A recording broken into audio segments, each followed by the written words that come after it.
এখন আমি গুণের যে আরেকটি পদ্ধতির কথা বলেছিলাম বা উপায়ের কথা বলেছিলাম সেটি নিয়ে আলোচনা করব। তো এখানে আমি একটি সমস্যা লিখেছি 0.5 গুণ হচ্ছে 8, অর্থাৎ একটি দশমিক ভগ্নাংশকে কিভাবে একটি পূর্ণ সংখ্যা দ্বারা গুণ করা যায়। তো এখানে গুণের কথা হচ্ছে যে আমরা আগে যেমন দুইটি পূর্ণ সংখ্যাকে গুণ করতাম, এখানেও ঠিক একইভাবে সংখ্যা দুইটিকে আমরা গুণ করব। তো এখানে আছে আমার 0.5 আর আছে 8। তো গুণ করলে আমি পাবো 5 8 40 0, হাতে 4, 8 0 0 আর হাতের 4 যোগ করলে 4। তো এবার আমার যে করণীয় সেটি হচ্ছে আমাকে দেখতে হবে যে আমার যে গুণ্য অর্থাৎ 0.5 এর ডান দিক থেকে কত ঘর বামে দশমিক আছে। গুণ্যের ডান দিক থেকে যত ঘর বামে দশমিক থাকবে আমার যে গুণফল সেই গুণফলেরও ডান দিক থেকে ঠিক তত ঘর বামে দশমিক বসাতে হবে। তাহলে আমার এখানে গুণ্য 0.5 এর ডান দিক থেকে এক ঘর বামে দশমিক আছে।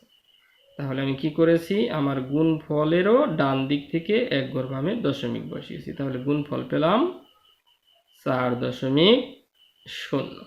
তাহলে সুতরাং 0.5 গুণন 8 সমান হলো 4.0। সুতরাং নির্ণয় গুণফল সমান 4.0।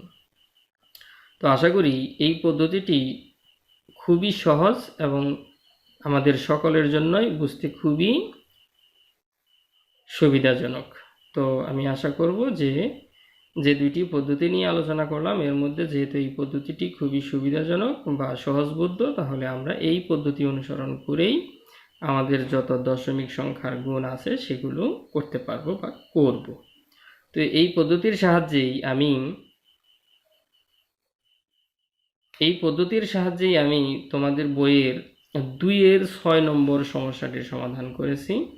তো এখানে সমস্যাটি হচ্ছে 0.06 গুণ হলো 5।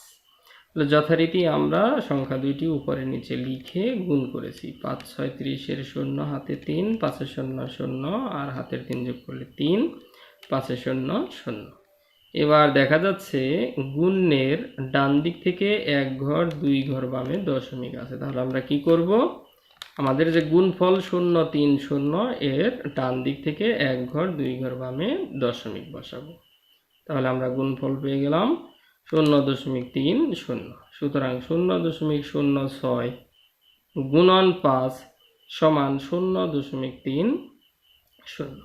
সুতরাং নির্ণয় গুণফল সমান 0.30। তাহলে এই পদ্ধতিতে আমরা খুব সহজেই গুণটি করতে পারলাম। এবার এই পদ্ধতির সাহায্যেই আমি আরও একটি গুণ করেছি তোমাদের বইয়ের 3-এর 12 নম্বর। তো এটি আছে 2.954 গুণ হলো 5। তো যথারীতি আমি উপরে নিচে সংখ্যা দুটি লিখে গুণ করলাম। 4 5 20 0, হাতে 2, 5 5 25 আর হাতের 2 যোগ করলে 27 7, হাতের 2, 5 9 45 আর হাতের 2 যোগ করলে 47 7, হাতের 4, 5 2 10 আর হাতের 4 যোগ করলে হলো 14। তাহলে গুণফল 14.770। সুতরাং 2.954 গুণন 5 সমান 14.770। সুতরাং নির্ণয় গুণফল সমান 14.770। তাহলে খুব সহজেই আমরা এই পদ্ধতির সাহায্যে গুণটি করতে পারব। আশা করি তোমরা এই পদ্ধতিটি খুব সুন্দর মতো বুঝতে পেরেছ এবং এই পদ্ধতির সাহায্যেই তোমাদের বইতে আরও যে সমস্যাগুলো রয়েছে আশা করি তোমরা সবাই খুব সুন্দর মতো সেগুলো করতে পারবে। তো এখন আমি তোমাদের জন্য কিছু হোমওয়ার্ক দেব। তো হোমওয়ার্ক হচ্ছে অনুশীলনী 7-এর ক এর 2 3 এবং 4 নং। এখানে 2-এ কিছু প্রবলেম আছে, 3-এ কিছু প্রবলেম আছে এবং 4-এও কিছু প্রবলেম আছে। তো ব্যাপার হচ্ছে এই 2 3 4 যতগুলো প্রবলেম আছে সবগুলোই আমরা এই পূর্বের পদ্ধতি অনুসরণ করেই সমাধান করব। তো আশা করি তোমরা আজকের এই পদ্ধতিটি খুব সুন্দর মতো বুঝতে পেরেছো এবং এই পদ্ধতির সাহায্যেই তোমরা আজকে যে হোমওয়ার্কগুলো দেওয়া হলো হোমওয়ার্কগুলো খুব সুন্দর মতো সমাধান করতে পারবে। তো পরবর্তী ক্লাসে তোমরা খুব সুন্দর মতো মনোযোগ সহকারে 2 3 এবং 4-এ যে প্রবলেমগুলো আছে এগুলো সমাধান করে নিয়ে আসবে। তোমাদের যখন স্কুল খুলবে তখন আমি তোমাদের হোমওয়ার্কগুলো চেক করে দেব। তো তো সবাই ভালো থাকো, সুস্থ থাকো। আজকের মতো এখানে শেষ করছি। ধন্যবাদ সবাইকে।